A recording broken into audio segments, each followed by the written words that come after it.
Hey, what's up you guys? It's Allie back in another video. So today what I'm going to be doing is looking up some frequently asked questions about Lyme disease and answering them for you. And I looked up questions a lot of people ask about Lyme disease because Lyme disease is a very tricky disease and it's something that most people do not understand. The first question is, how did you find out you had Lyme? Well, after I went through multiple stomach tests, I went through an endoscopy and a colonoscopy. We were finding nothing wrong with my stomach and we had no idea what was going on. So my aunt had a friend whose daughter was going through something very similar. So we reached out to them and they told us she has Lyme disease and we should probably go get it checked. And my aunt had been noticing like slight side effects like swollen feet and swollen hands and stuff like that. Have you taken antibiotics orally or intravenously? Now, if you've been on my channel, you would know I've taken them orally and intravenously. Now, I am going back to a PICC line in the next 2 weeks because my doctor thinks that will make me get better faster and it'll be easier on my stomach. I have a very weak stomach, so. What does it feel like to have the brain impact from Lyme? Does it impact learning or reading? Well, if you didn't know, Lyme disease, if you let it get to a certain point without knowing that you have it, it can cross over the brain barrier, which is what happened to me. And it feels sort of like insane, kind of. So Lyme disease did make me go insane, and I was sent into an outpatient program.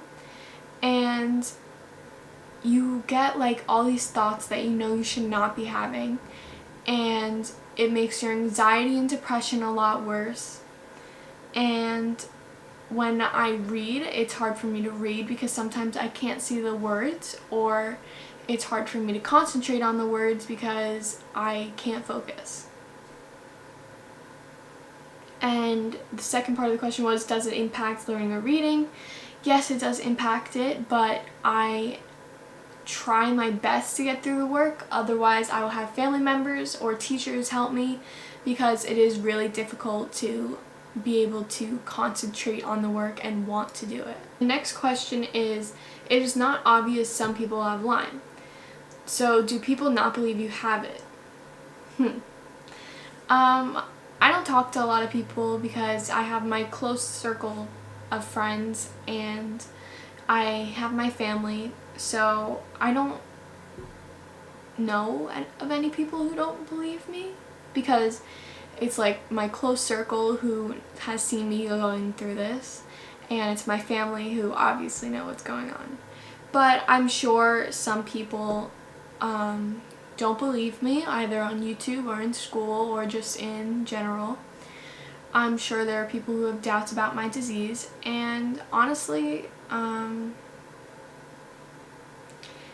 get where they're coming from because right now, like, I look fine. I look like a healthy person, and I'm filming a YouTube video. Like, you don't understand the struggles that go into it. If you had known, you would know that before this, I was in the bathroom because my stomach was bothering me so bad.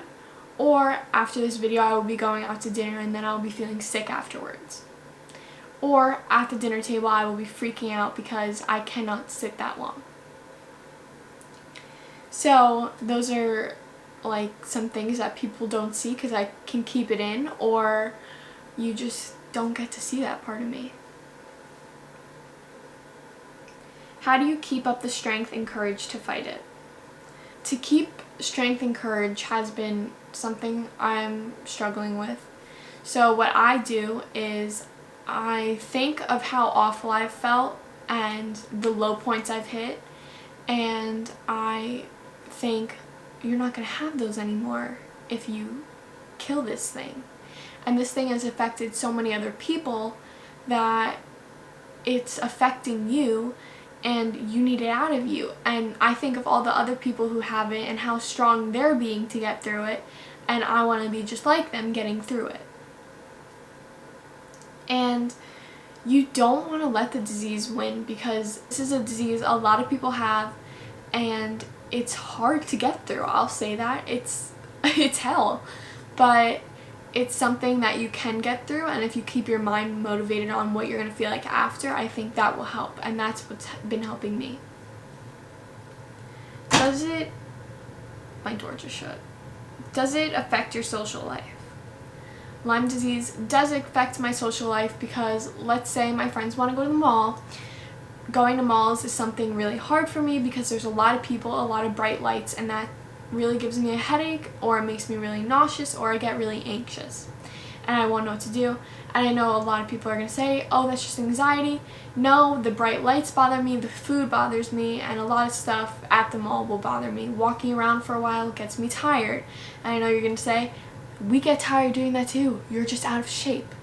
No, I'm not out of shape. I'm just tired from my disease and fighting it while walking around.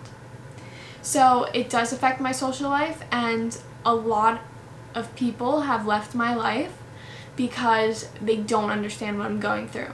And I completely understand. I don't want to ask them to understand because I barely understand it. So this is something really hard for people to deal with, and especially when I'm canceling on people because I'm really sick, or I'm saying we gotta hang at my house, I don't feel good. So it does affect my social life, but I have my close circle now of people who really do understand it, and they're there for me, so I really appreciate it. What was it like to have a PICC line? What is a PICC line? Okay. So a PICC line is a tube that goes in your arm. It goes in a vein, and it goes somewhere around here by your heart. And it carries medicine, like there will be IV bags, and it connects to your arm, and then it puts medicine throughout your body, but it goes into your bloodstream and like misses your stomach and everything, so you don't feel it. To have the PICC line in the first time, I hate that thing. It took me a long time to decide to get it back in again because I know what it felt like to have it in the first time. And it's not uncomfortable than anything having in your arm. You barely feel that it's there. But it's hard mentally knowing that you have a wire to your arm, to somewhere close by your heart. And it's just hard to process that that's in your arm. And like you can't take it out unless like a doctor comes and does it. But having it in the first time was not good because I was mentally not ready to have it in, and I had to get it out because mentally I could not have it in longer, and there was stuff I needed to do that required me to not have a PICC line. But I'm getting it in the next 2 weeks so I can get this Lyme disease under control and get it killed, and yeah. Are you going to try to get involved in the Lyme community to get the word out on how Lyme is negatively hurting kids? That's a really good question. I've never thought about it. I realize I could be an inspiration to many people, and I know that probably sounds cocky coming from me, but no, I'm one of the strongest person I've ever met. I know what it's like to go through what I go through, and it's hell, and a lot of people wouldn't be able to go through it. And I think I do. I would love to reach out to kids and to adults and anyone who has Lyme disease to tell them you will get through it. It's a disease that controls you, but you can control it and kill it. And get it manageable to the point where you won't be feeling these side effects every day, and you will be feeling healthy. And it's really good to like help other people, so I think I want it. What is your daily routine? I do a lot. I usually, well, it depends on, I'm gonna cut that. How many doctors do you go to and why? So I go to a psychiatrist because anxiety meds are important to keep you sane while you're dealing with Lyme disease. I go to a therapist because I need to talk about my problems and everything.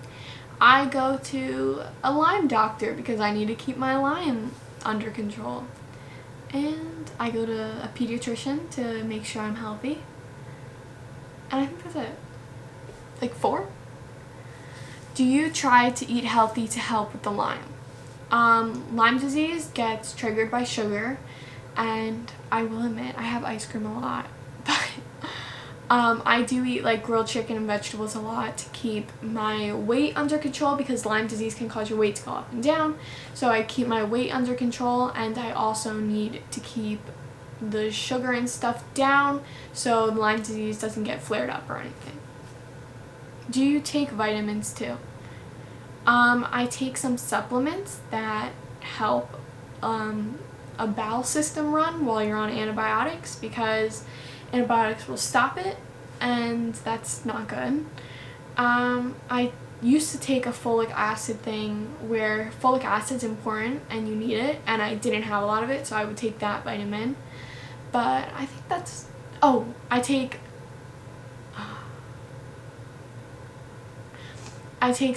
another vitamin that boosts my white blood cells. There's something called echinacea which helps, but I'm on a different one from my doctor, which is basically echinacea but not echinacea, you know? Yeah. So that's it for today's video. I hope you learned something about Lyme disease and what it feels like to have Lyme disease. So yeah, see you in the next video.